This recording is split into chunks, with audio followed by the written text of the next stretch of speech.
영원히 주의 이름을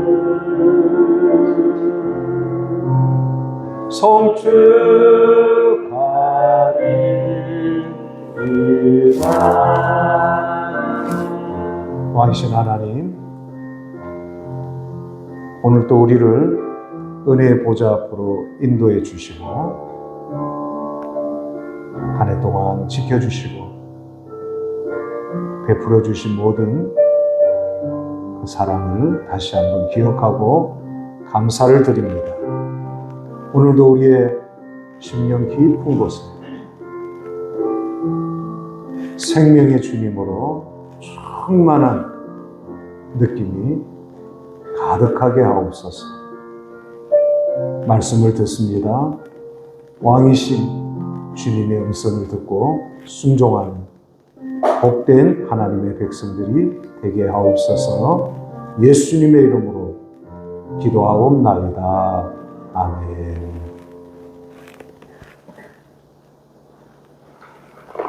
오늘 말씀은 구약성경 사무엘상 7장입니다. 사무엘상 7장 12절에서 14절.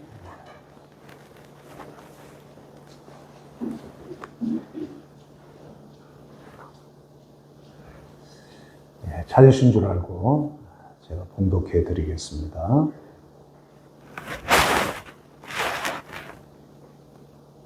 사무엘이 돌을 취하여 미스바와 셈 사이에 세워 이르되 여호와께서 여기까지 우리를 도우셨다 하고 그 이름을 에벤 에셀이라 하니라. 이에 블레셋 사람들이 굴복하여 다시는 이스라엘 지역 안에 들어오지 못하였으며 여호와의 손이 사무엘이 사는 날 동안에 블레셋 사람을 막으시며 블레셋 사람들이 이스라엘에게서 빼앗았던 성읍이 에그론부터 가드까지 이스라엘에게 회복되니 이스라엘이 그 사방 지역을 블레셋 사람들의 손에서 도로 찾았고 또 이스라엘과 아모리 사람 사이에 평화가 있었더라. 아멘. 자, 오늘 2023년 마지막 주일입니다. 그리고 마지막 날이기도 하고요. 한 해가 이렇게 참 빨리 간다는 생각과 함께 또 한 해 함께 해주신 우리 하나님의 은혜와 사랑을 또한 생각하고 감사를 드리게 됩니다. 오늘 우리 성도들에게 하나님께서 어떤 말씀으로 축복하실까 생각하는 가운데 오늘 하나님께서 여기까지 도우셨다는 말씀으로 우리 성도들을 축복하기를 원합니다. 에벤에셀은 오늘 본문 12절에 나오는 것처럼 미스바와 센 사이에 있는 이스라엘의 지명입니다. 그런데 이 에벤에셀이 이 지명으로서 유명하게 된 배경이 있습니다. 사사시대의 끝무렵인 엘리 시대가 끝나고 사무엘 시대가 시작되면서 가장 먼저 한 일은 이스라엘 백성들을 미스바에 모아서 성회를 열고 하나님 앞에서 금식하며 회개하여 나라를 새롭게 시작하는 일이었습니다. 그런데 이 틈을 노리고 블레셋 군대가 쳐들어왔습니다. 마치 2달 전에 하마스가 이스라엘을 그렇게 공격한 것처럼. 그렇지만 3000년 전 이스라엘은 이 군사력으로나 그 무엇으로도 이 블레셋을 이길 수가 없었습니다. 나라가 패망의 위기에 놓이자 사무엘은 먼저 온전한 번제 제사를 드리고 이스라엘을 위해 하나님 앞에 간절히 부르짖었습니다. 나라가 위기에 처하니까 그때야 이스라엘 백성들이 정신이 번쩍 들어서 자기들도 기도해야 되지만 선지자 사무엘에게 자기들을 위해서 너무 두려우니까 하나님께 부르짖어 기도해달라고 요청을 한 거죠. 그래서 사무엘이 하나님 앞에 온전한, 우리로 말하면 예배죠. 예배를 드린 이후에 하나님 앞에 간절히 부르짖자 하나님께서 응답하신 겁니다. 이스라엘이 블레셋 군대를 물리친 게 아니라 하나님께서 우레로 블레셋 군대를 물리치게 된 것이죠. 하나님께서 블레셋 군대를 격퇴시킨 겁니다. 이러한 하나님의 은혜를 잊지 않기 위해서 사무엘은 이스라엘 백성들에게 미스바와 센 사이에 돌비를 세우게 하고 그 비 이름을 에벤 에셀이라 한 것입니다. 그러니까 에벤 에셀 이 뜻은 도움의 돌 그 뜻입니다. 이 에벤 돌이란 뜻이에요. 에제르 이 에제르라는 말은 돕는, 돕다, 도움 그 뜻이에요. 그러니까 우리 창세기 2장에 보면 하나님께서 아담의 갈빗대를 취해서 그의 배필 하와를 만드셨는데 하와를 뭐라 그래요? 돕는 배필이라고 그러잖아요. 그때 돕는 그 뜻이 바로 에제르라는 뜻입니다. 에벤 에제르 그 도움의 돌 또는 돕는 돌 그런 뜻이에요. 그래서 사무엘은 그 돌을 기념비죠. 세우고 하나님께서 여기까지 우리를 도우셨다 이렇게 부른 것입니다.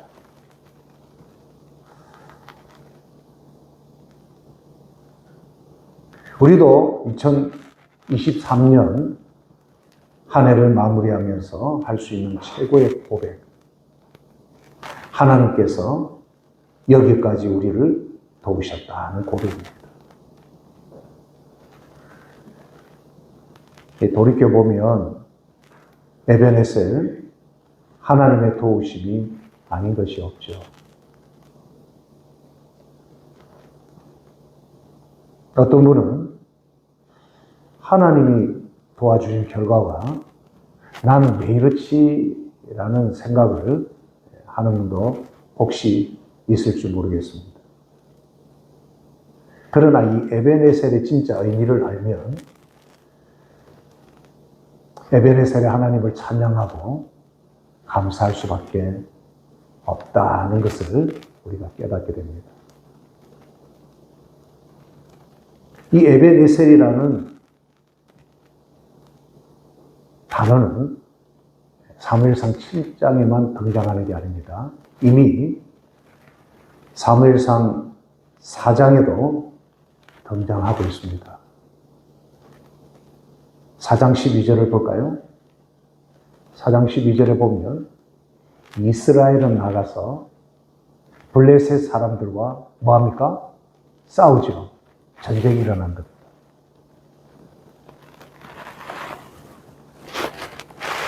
어디에 진쳤죠? 에벤에셀 곁에 진치고 에벤에셀이 나오잖아요. 이미 4장에 에벤에셀이라는 지명 이름이 나오는 겁니다. 에벤에셀 곁에 치고 진치고 블레셋 사람들은 어디에 진칩니까? 아벡. 여기 아벡과 에벤에셀이라는 지명을 기억하는 것이 좋겠습니다. 그리고 2절에 보면 블레셋 사람들이 이스라엘에 대하여 전율을 벌입니다. 그 둘이 싸우다가 이스라엘이 블레셋 사람들 앞에서 패하여 그들에게 전쟁에서 죽임을 당한 군사가 얼마요? 4,000명 가요. 이게 블레셋과 이스라엘의 아베 또는 에베네셀 1차 전투에 이스라엘이 졌던 전쟁을 기록하고 있습니다. 지도를 한번 보시면 저게 이제 3,000년 전 이스라엘의 지도입니다. 여러분이 지도상으로 볼 때 왼쪽입니까? 오른쪽입니까?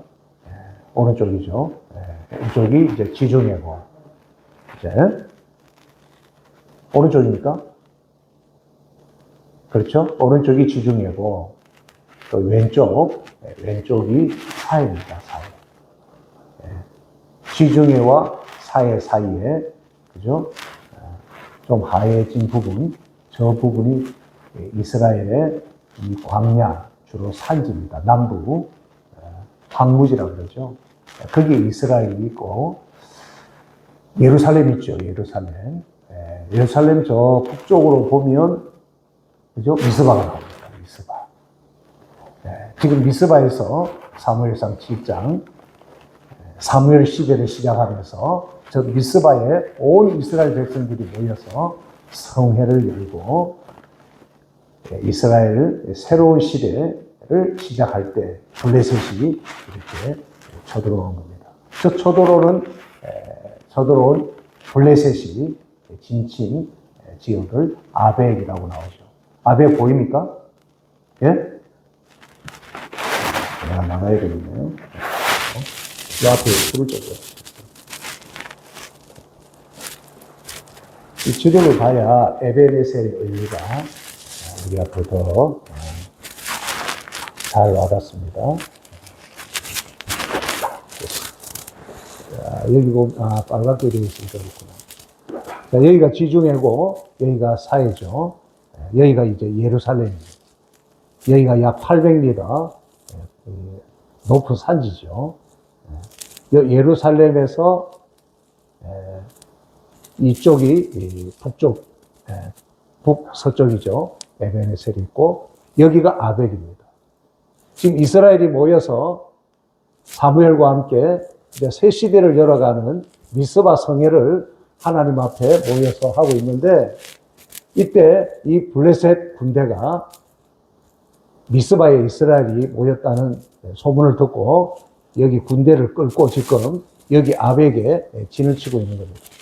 여기 이제 아벡에 진 쳤고 이스라엘은 이 소식을 듣고 이 에베네셀에 진을 친 거예요.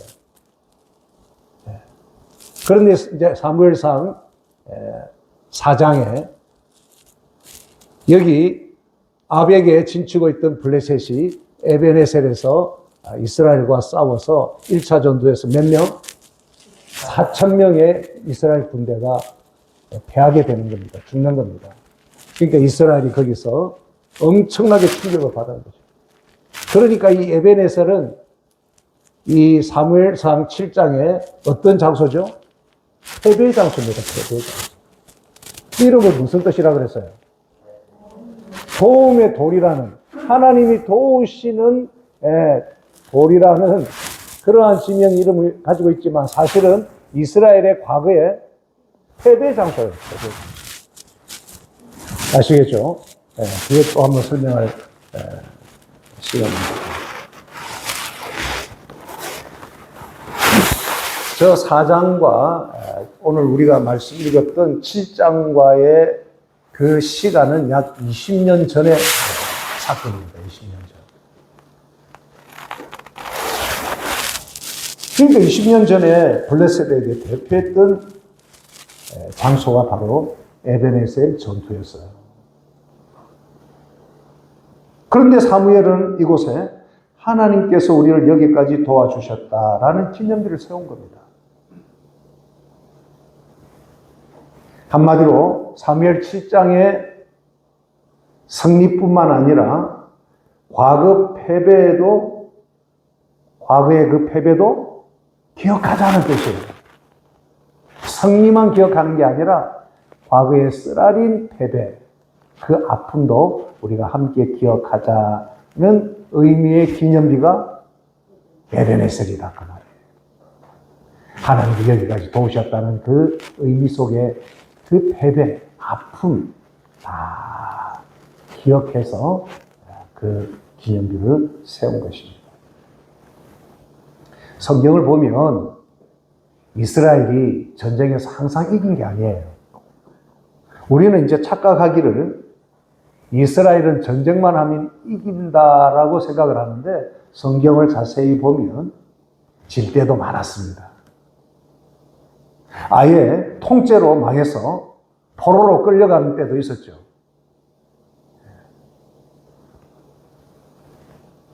아니, 하나님께서 도와주시는 나라를 하나님께서 어떻게 이렇게 망하도록 내버려 두실까? 여러분, 성경을 읽으면 궁금하지 않습니까? 어떤 분은 이스라엘은 하나님이 함께 하시는 나라이기 때문에 절대로 져서는 안 되는 나라다라는 생각을 선입견을 가지고 있는데 성경을 보면 이스라엘이 패하거나 앞서 말씀드렸지만 통째로 그죠? 나라가 망하고 그 나라의 백성들이 포로로 끌려간 아픔의 역사도 있는 겁니다.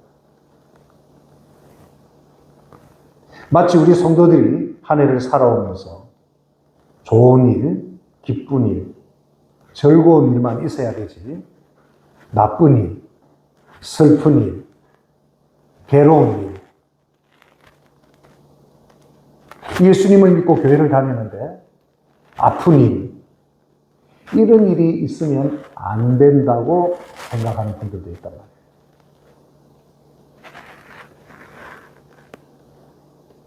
여러분, 예수님을 믿으면 항상 승리하고 좋은 일만 생기는가? 우리가 오늘 한번 생각해 봐요.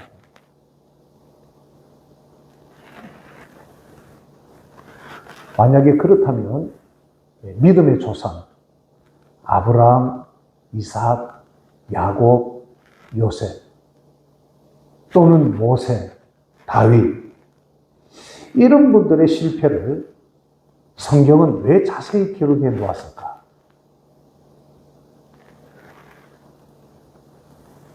자, 오늘 말씀은 우리에게 어떻게 도전하고 오늘 말씀은 우리에게 하나님께서 무슨 말씀을 하시고자 하는가 하는 것을 우리가 잘 새겨서 오늘 이 말씀을 우리가 받아야 되는 겁니다.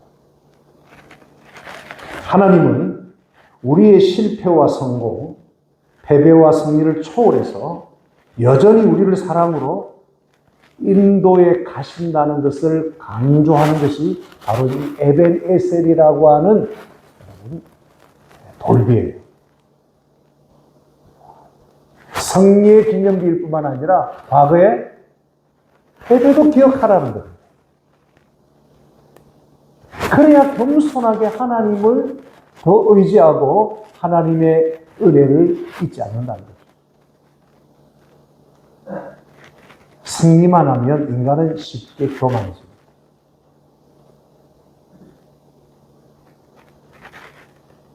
로마서 8장 28절에 우리가 알거니와 하나님을 사랑하는 자, 곧 그의 뜻대로 부르심을 입은 자들에게는 모든 것이 합력하여 선을 이룹니다.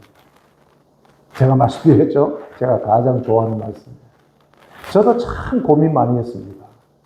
왜 저렇게 예수님을 잘 믿는 분이 저런 고난과 이해할 수 없는 어려움을 겪을까? 왜 저분은 참 인생이 참 안 풀릴까? 저렇게 기도도 하고 저렇게 하나님 앞에 신실한 삶을 사는데 그런데 이 로마서 8장 28절이 답을 주더라는 거예요. 하나님은 그 모든 것을 합력해서 하나님은 최고의 작품, 가장 좋은 인생을 만들어 가시더라는 거예요. 할렐루야! 여러분, 하나님은 선하신 분입니다. 절대적으로 하나님은 선하신 분이에요.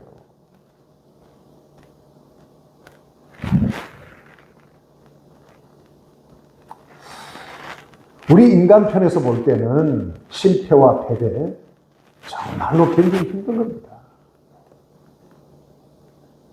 그렇지만 하나님 편에서는 그렇지 않다는 거예요. 이런 모든 것들을 통해서 우리 인생의 최고의 작품을 만들어가고 계시다는 거예요.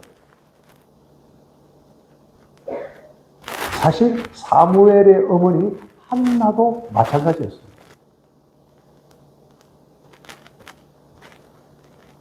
욥기 23장 10절에 보면 그러나 내가 가는 길을 누가 아신다? 그가 아신다. 하나님이 아신다는 거예요. 내 인생의 길을 내가 가지만 나는 하루 동안에 무슨 일이 일어날지 모르는 안개와 같은 인생이에요.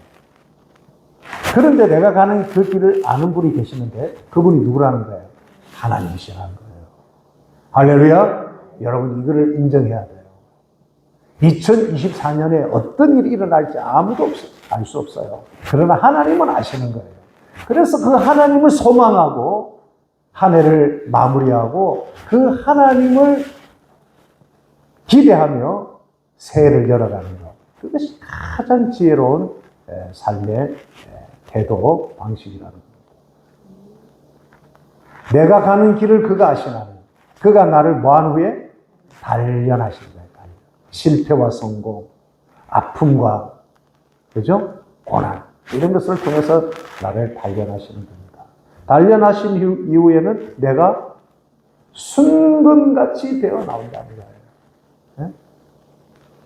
하나님이 서시기에 하나님 영광 받으시기에 성숙하고 적합한 그러한 인생으로 하나님이 만드신다는 거예요.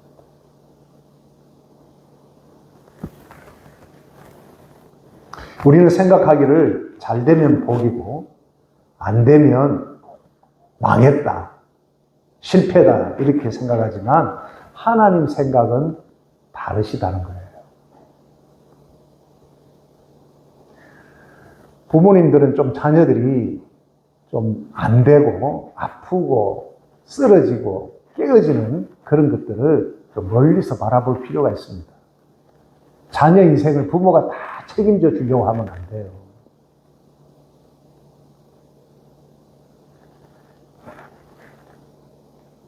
하나님의 생각은 우리 인간적으로 볼 때 잘 되어도 복인 것이고 안 되어도 복이라는 겁니다. 장미꽃 주신 것도 복이고 장미꽃에 가시를 준 것도 복이라는 거예요. 여러분 장미꽃에 가시가 없으면 장미꽃 살아남겠습니까? 합격한 것도 하나님의 은혜고 불합격도 하나님의 은혜인 겁니다. 합격하면 합격 감사한금 드리고 불합격하면 아예 하나님 앞에 얼굴도 안 내는 그게 신앙 수준이 그 정도라는 거예요. 사업이 잘 되면 어깨가 어썩어썩하고 말이죠. 고기가 빳빳해지고 나는 이렇게 못 받았다 하면서 사업이 좀 안 되고 안 풀리면 이게 팍 죽고 하나님 어디 계시는가? 내가 이렇게 기도하고 내가 이렇게 예배 드렸는데 그 불신자는 잘 되는데 난 왜일까? 의심하고 여러분 그렇지 않습니까? 사실 안 되는 것도 복이에요. 안 될 때 생각하고 또 하나님께 더 엎드리고 여러분 그것이 큰 복이라는 것을 여러분 아셔야 돼요.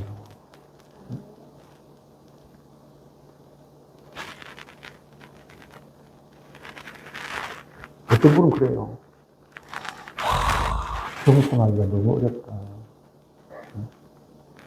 교만해 질 수 없는데 왜 자꾸 교만해질까?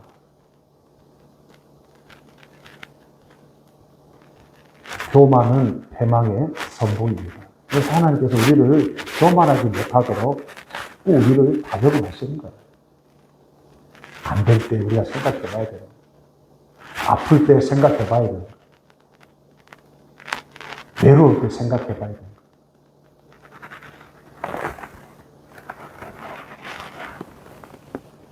건강해도 하나님을 여러분을 사랑하고 계시고요. 여러분이 아프고 연약해도 여전히 하나님은 여러분을 사랑하십니다. 할렐루야.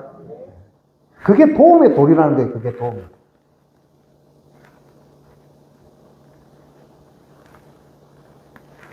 우리가 교회를 다닌다고 해서 하나님은 무조건 우리를 잘되게 하지 않습니다. 이게 무슨 말씀이지? 하는 분들 잘 들어보세요. 일반적으로 내가 교회 다니니까 하나님은 당연히 나를 도와주시고 나는 잘 돼야 돼. 이런 생각을 하는 분들 잘 들으셔야 돼요. 나는 기도 많이 했으니까 나는 기도 안 한 사람보다 더 잘 돼야 돼 하는 분들 잘 들으셔야 돼요. 그런데 이러한 생각은 여러분 오해입니다. 하나님은 여러분이 교회당에 나와서 기도 많이 하고 예배 잘 드린다고 해서만 하나님께서 여러분 편이 되어주시고 복을 주시는 것은 아니라는 거예요. 그게 이제 이스라엘의 역사에 여러분 자주 등장합니다.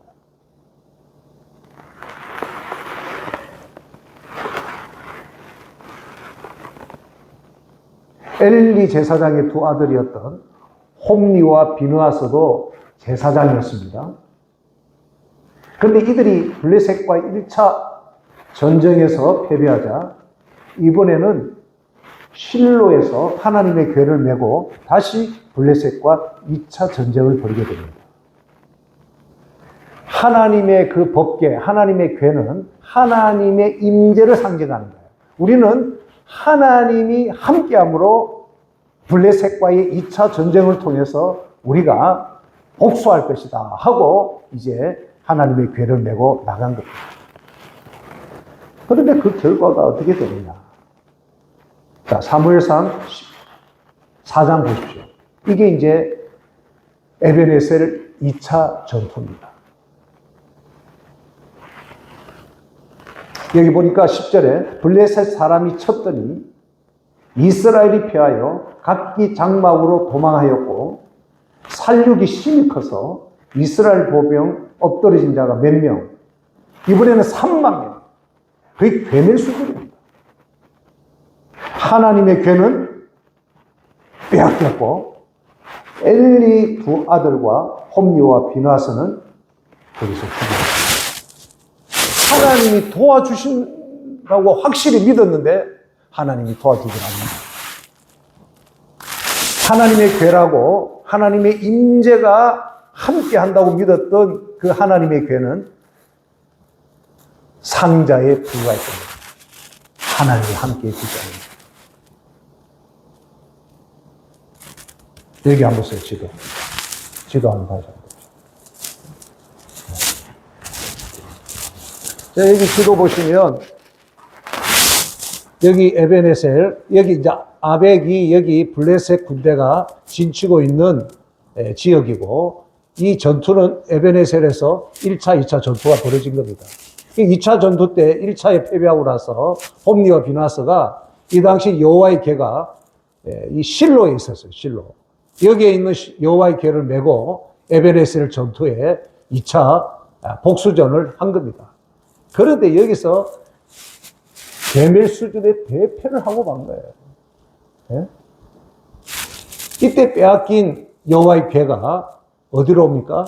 여기 아스도스로, 그죠? 또 아스글론으로, 또 가드로, 에그론으로 이렇게 이제 오면서 이때 이제 하나님의 놀라운 역사가 이제 사무엘상 5장 6장에 나오죠. 이제 베세메스에서 암소가 끄는 수레에 여호와의 궤를 이렇게 암소들이 끌고, 사람 없는 암소들이 끌고 어디로 옵니까? 베세메스로 오죠. 에그론에서 베세메스로 왔다가 베세메스에서 현재 이 궤가 기란 여아림에 있는 겁니다. 이게 이제 사무엘상 7장에 여호와의 궤는 지금 기란 여아림에 여기에 아비나답의 집에 20년 머물고 있는 거예요. 이때로 아무 일도 일어나지 않았습니다. 나중에 다윗 시대에 이 예루살렘으로 여호와의 궤를 이렇게 이동하죠. 이동하는 중에 이 법궤를 실은 소가 날뛰므로 법궤를 이렇게 막다가 우사가 적사하면서 그때 여호와의 궤에 대한 두려움으로 아무도 여호와의 궤에 가까이 하지 않자. 이때 등장한 인물이 오벤 에돔이라는 인물이 나옵니다. 오벤 에돔이 자기 집으로 그 하나님의 궤를 아주 정중히 모시게 되는 거예요. 그때 오벤 에돔의 집에 하나님이 복을 주시는데 하나님을 진심으로 경외하고 하나님을 두려워하는 마음으로 여호와의 궤를 모시자 오벤 에돔과 그 가정에 하나님이 엄청난 복을 주신 거예요. 다음에 이제 그 말씀을 드리겠습니다만은 이 지금 현재 사무엘상 7장의 여호와의 궤가 바로 이 기럇 여아림에 있는 겁니다. 이 기럇 여아림. 그 이제 지금 우리가 읽었던 말씀은 에베네셀 2차 전쟁, 실로에서 이 궤를 메고 왔죠. 전투가 벌어진 겁니다. 그리고 이제 사무엘상 7장에는 궤가 여기에 있는 상황에서 엘리 제사장은 죽고 이제 사무엘 시대, 새 시대를 열면서 이 미스바에서 성회를 열 때 블레셋이 다시 이 미스바를 모인 이스라엘을 무너뜨리려고 공격하다가 블레셋이 정멸을 당하는 겁니다. 그래서 다시 여기에 에베네셀에 돌비를 세우는 거예요. 여기다 미스바와 여기 미스바와 센 사이라고 하니까 아마 이 정도 되지 않겠냐. 자, 이제는 되겠습니다. 이런 지리적인 이해가 되어야 오늘 말씀이 하나님께서 우리에게 직접적으로 무슨 말씀을 하고 싶은가를 우리가 알 수가 있는 겁니다.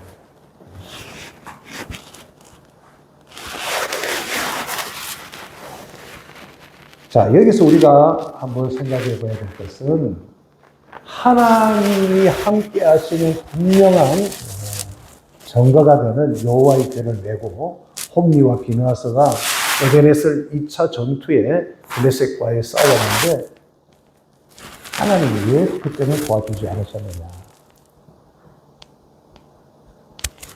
그 답이 사무엘상 2장 3장에 잘 나와 있습니다. 그것은 홈리와 비느하스의 삶의 문제입니다.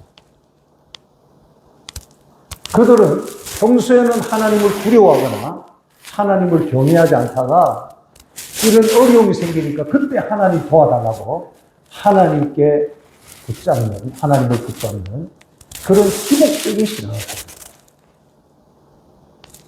사무엘상 2장 3장에 보면 이 홈리와 비느하스의 아주 불량한 행위가 기록되어 있습니다. 하나님을 아주 우습게 여긴 거예요. 성전에서는 제사를 드리지만 성전 밖을 나가면, 성막 밖을 나가면 또는 성막 안에서도 아주 못된 짓을 합니다. 하나님을 두려워하지 않는 겁니다. 여러분 교회를 다니지만 아주 하나님을 무시하고 두려워하지 않는 분들이 많습니다. 거짓말을 밥 먹듯이요. 불신자들처럼 똑같이 그런 삶을 살아가는 삶의 행위. 그러면서 어려움이 오면 하나님 도와달라고 하는 이 홈리와 비느하스의 이러한 이 기복적인 행위. 하나님이 도와줄 수 없는 거예요. 하나님은 그런 분이 아니다는 거예요.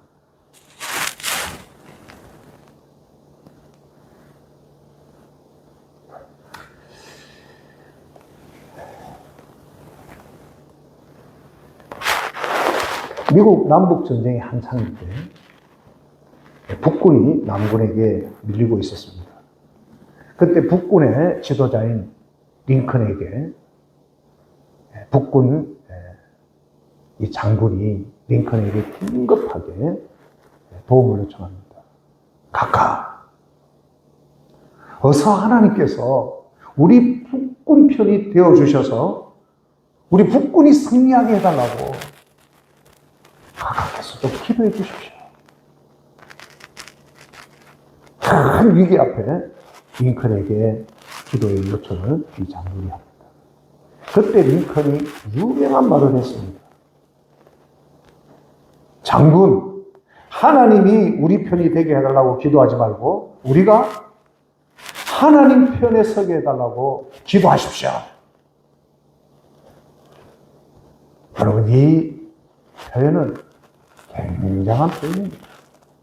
하나님이 우리를 도와주시는 분으로 그렇게만 생각하지 말고 우리를 도우실 수밖에 없도록 우리가 누구 편에 서자?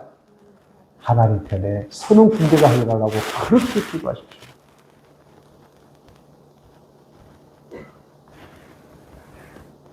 결국 링컨의 이 말은 하나님 앞에서 이 전쟁을 결국 북군이 하나님 앞에서 했던 이 전쟁으로 북군이 승리하고 지금의 미 합중국이 있는 겁니다. 우리도 마찬가지입니다. 나를 도와달라 하기 전에 평소에 나는 하나님 앞에서 어떤 모습인가? 나는 과연 하나님을 두려워하고 있는가? 나는 하나님 앞에 어떻게 살고 있는가? 우리 자신을 먼저 살펴야 돼요.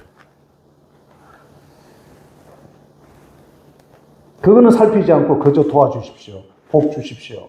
이걸 요구한다면 그것이 바로 기복신앙입니다.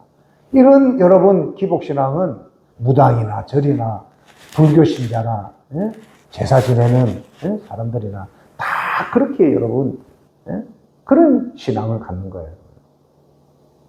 우리 하나님은 그런 하나님이 아니라는 겁니다. 하나님은 이런 잘못된 생각을 고치시고 깨닫기를 원하시는 거예요. 그래서 오늘 사무엘은 과거 고통스러운 패배의 자리에다가 에벤에셀의 돌을 세우게 한 거예요. 이 고통스러운 자리에 에벤에셀의 돌을 여기에 여러분 세우게 한 겁니다.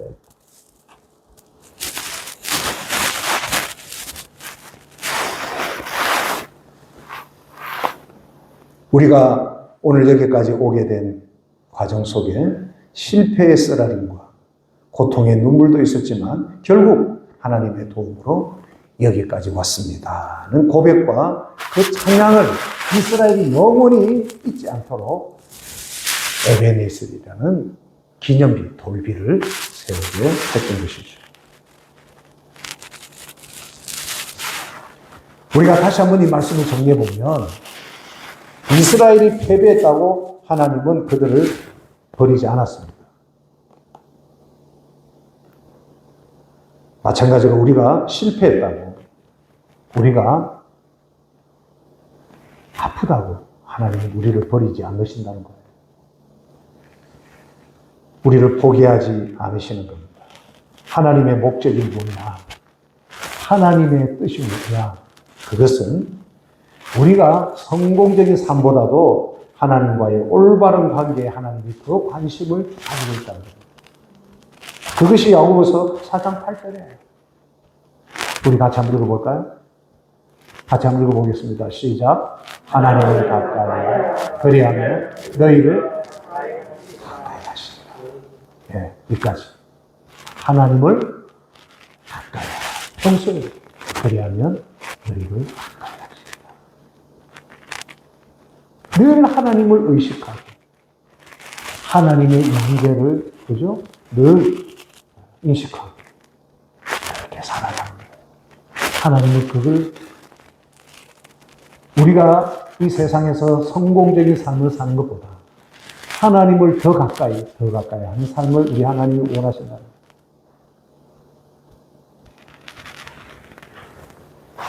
시편 73편 27절 28절 무릇 주를 멀리하는 자는 망하리니 음녀같이 주를 떠난 자를 주께서 다 멸하셨나이다. 하나님을 가까이 하는 때에게 복이다. 이런 고백을 할 수 있게 되길 축복합니다. 여러분, 한 해 얼마나 많이 벌었고 한 해 내가 얼마나 잘 되었는가 이런 자랑보다도 2023년 한 해는 참 나는 참 하나님의 그 은혜, 하나님과 가까이 하는 또 하나님이 나를 가까이 하시고 함께 하시는 그 은혜 속에 참 잘 살았던 것 같아. 그런 고백을 할 수 있다면 그분은 성공적인 삶을 산 거예요.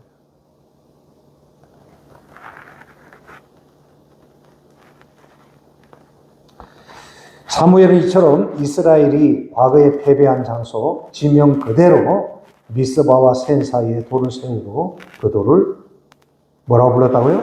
에베네셀이라 그렇게 부른 거예요. 이제 에베네셀의 의미를 아시겠죠? 이스라엘 백성들이 이제 하나님의 도우심이 어떤 것인지 깨달았다는 것을 의미하는 겁니다. 에베네셀이라고 그 돌을 부를 때마다. 이제 말씀을 우리가 마무리를 짓는데요. 하나님의 은혜로 구원받은 성도의 삶은 한마디로 간증의 삶입니다. 한마디로 우리는 지금까지 여러분 살아온 것은요, 참 이야기할 거리가 많은 하나님이 내 인생에 개입해서 하나님이 하신 일에 대한 이야기를 할 그러한 인생이었다라고 우리는 고백할 수 있어야 하는 겁니다. 막상 감정해보라면 목사님 별로 할 말이 없어요. 그런데 그게 왜 그러냐면 잘된 것만 하나님의 은혜고 하나님의 도우신 것으로 알기 때문에 하는 거예요. 여러분 그렇지 않습니다. 에베네셀의 진정한 의미는 그게 아니에요.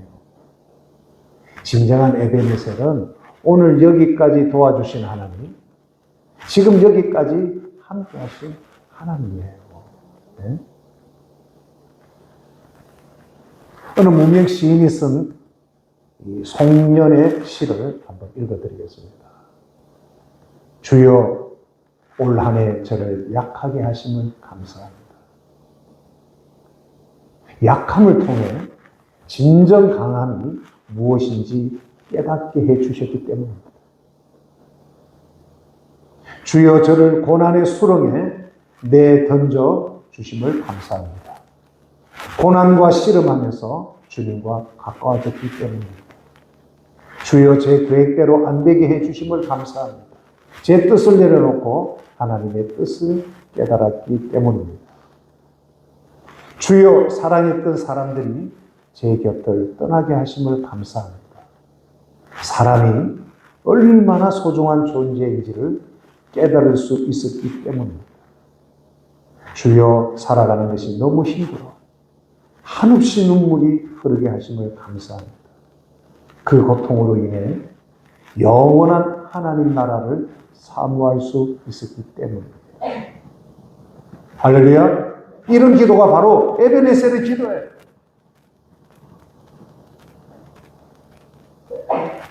올해 몇 시간 남지 않았습니다. 어떻게 하면 잘 멋지게 마무리해 볼까?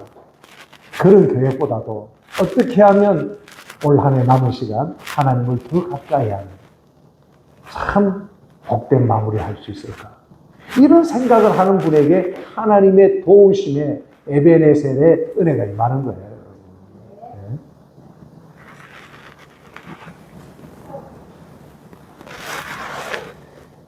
오늘 여기 오기까지 우리는 여러 가지 많은 일들이 있었습니다. 기쁜 일, 좋은 일, 어렵고 힘든 일, 또 남몰래 서럽고 외로운 눈물을 흘리며 여기까지 오신 분들도 있을 겁니다. 그래도 우리 모두가 하나님께 감사의 찬양을 올려야 할 이 이유는 에베네셀의 하나님께서 오늘 여기까지 함께 하셨고 앞으로도 함께 하실 것을 믿기 때문입니다. 오늘 송구영신 예배 때 이 에베네셀의 하나님 한번 찬양을 부르도록 하겠습니다.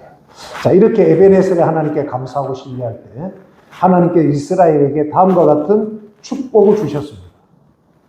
사무엘상 7장 13절에서 14절에 보면 첫 번째로 블레셋 사람을 막으시네라는 말씀이 나오죠. 원수를 막아주셨다는 거예요. 에베네셀의 하나님을 찬양하고 그 하나님을 기뻐할 때 하나님께서 이 원수를 막아주신 거예요. 둘째로 회복의 은혜를 주셨습니다. 이스라엘 온 땅에 회복의 은혜를 주신 거예요. 회복되니라는 말씀이 나오죠. 그리고 14절 제일 마지막에 보면 이스라엘과 아모리 사람 사이에 뭐가 있었더라? 평화가 있었더라 라는 말씀이 나옵니다. 평화가 넘치는 축복이에요. 여러분, 새해에는 하나님께서 여러분의 원수를 막아주시고 여러분 잃어버렸고 손해보았던 모든 삶의 영역에 회복의 은혜를 주시고 모든 관계에 평화가 넘치는 축복이 있게 되기를 예수님의 이름으로 축복합니다. 하나님 아버지, 저희들이 오늘 여기까지 살아온 모든 것이 하나님의 은혜였음을 고백하고 다시 한번 감사를 드립니다. 다가오는 새해도 함께 하시고 인도하실 것을 믿고 에베네셀의 하나님을 찬양합니다. 새해는 원수를 막아주시고 회복의 은혜와 평강이 우리 성도들의 삶에 넘치게 하여 주시옵소서. 예수님의 이름으로 기도하옵나이다. 아멘.